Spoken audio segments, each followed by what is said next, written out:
আসসালামু আলাইকুম। আমার চ্যানেলে আপনাদের সকলকে স্বাগত। বাংলাদেশ এখন কোন দিকে যাচ্ছে? বাংলাদেশের রাজনীতি কোন দিকে যাচ্ছে? বাংলাদেশে যে কিংস পার্টি হয়েছে এনসিপি, এনসিপির নারী নেত্রীরা গতকাল রাতে বক্তব্য দিচ্ছে, ঢাকা শহর আমাদের দখলে রাখতে হবে। তারা দখলের রাজনীতি করতে যাচ্ছে। রাজনীতিতে দখল শব্দটা মানানসই না। আর এরা তো চুনুপুটি দল, এরা তো এখনো নিবন্ধনও পায়নি। এরা নাকি ঢাকা দখলে রাখবে, হুমকি দিচ্ছে এনসিপির নারী নেত্রী সামান্তা ইসলাম।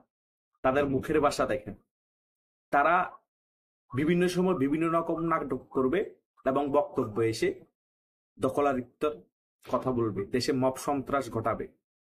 ঢাকা এখন কাদের দখলে আছে? তাহলে আপনি যখন গতকাল রাত্রে ঢাকা দখলে ঘোষণা দিয়েছেন, এখন তাহলে কাদের দখলে আছে? তাদেরকে হুমকি হুমকি দিয়েছেন? আপনারা কি শুধু ঢাকা দখল করেই কি নির্বাচনে 300 আসন পেয়ে যাবেন? আপনাদের আরেক নেতা বলে নাসিরউদ্দিন পাটোয়ারি, আপনারা 400 আসনের মধ্যে 300 আসন পাবেন। এভাবে করে দখলারিত্বের হুমকি দেখিয়ে 300 আসন নিয়ে নিবেন? সকল আসনে কি আপনারা এভাবে দখল করে 300 আসন পেয়ে যাবেন? আপনাদের কথা তো তেমনই মনে হচ্ছে। আপনাদের যে সকল নেতারা আছে এনসিপি, তারা নিজেদের আসনে যখন যায়, টাকা ছাড়া লোক আনতে পারে না। তার এলাকার লোকই তাদেরকে মারার জন্য বসে থাকে। আর আপনারা ঢাকা দখল করার হুমকি দিন। ঢাকা বুঝলাম আপনারা দখল করে রাখবেন, ঢাকা দখল করে রেখে কি সারা বাংলাদেশ চালাতে পারবেন? অনেকেই মদচ্ছলে একটা কথা বলে, ঢাকা যার রাজ্য তার। আপনারা কি সেই নীতিতে চলবেন? ঢাকা দখল করে রাখবেন, বাংলাদেশের প্রত্যেকটা জেলা উপজেলা যেটা হবে হোক, আমাদের দেখার বিষয় না। ঢাকা দখলে থাকলে নির্বাচন দরকার নাই, আমরা বাংলাদেশ দখলে রাখতে পারবো। সেটাই কি চিন্তা করে বসে আছেন? ঢাকা দখলের লড়াই এখন নেমেছেন বিএনপির সাথে আপনারা, তাই তো? সেজন্যই তো ইশরাককে মেয়রের পদে বসাচ্ছেন না, বিএনপি কি স্পেস দিচ্ছেন না। চট্টগ্রামে ডাক্তার শাহাদাতকে মেয়র হতে দিলেন, কিন্তু ঢাকাতে দিলেন না।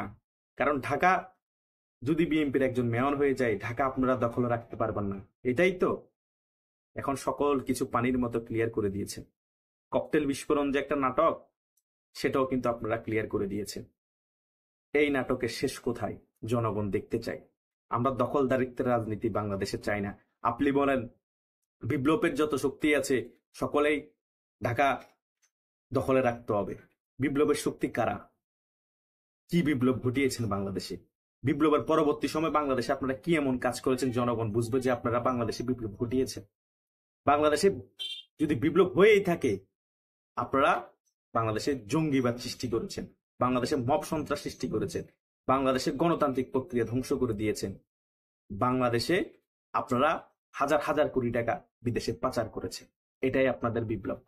বাংলাদেশের মধ্যে দুইটা জিনিস সামনে গালি হিসেবে মানুষ জানবে, এবং এই দুইটা জিনিস যখনই মানুষ মুখ দিয়ে উল্লেখ করবে, তখনই ওই সকল মানুষগুলোকে মানুষ গণভোট দিবে। কোন দুইটা নাম জানেন? একটা হচ্ছে সংস্কার, আর একটা হচ্ছে সমন্বয়। এই দুটা নাম মীর জাফরের মতো গালি হিসেবে থাকবে বাংলাদেশের ইতিহাসে। কারণ আপনারা বিপ্লব বিপ্লব বলে বলে মুখে ফেনা তুলে সংস্কার আর সমন্বয়কের নাম বলে বলে বাংলাদেশ ধ্বংস করে দিয়েছেন। আর এখন বলতেছেন দখলের ব্যাপার, এখন বলতেছেন দখল করবেন, দখলের ঘোষণা দিচ্ছেন ঢাকা। ধিক্কার জানায় আপনাদের মতো এসব নেত্রীদেরকে, ধিক্কার জানায় আপনাদের মতো এসব চুনোপুটি রাজনৈতিক দলকে। দখলদারিত্বের রাজনীতি থেকে আমরা যখন বেরোতে পারবো না, তখন আর বাংলাদেশ নিয়ে ভালো কিছু চিন্তা করার আমাদের আর মন মানসিকতাও নেই।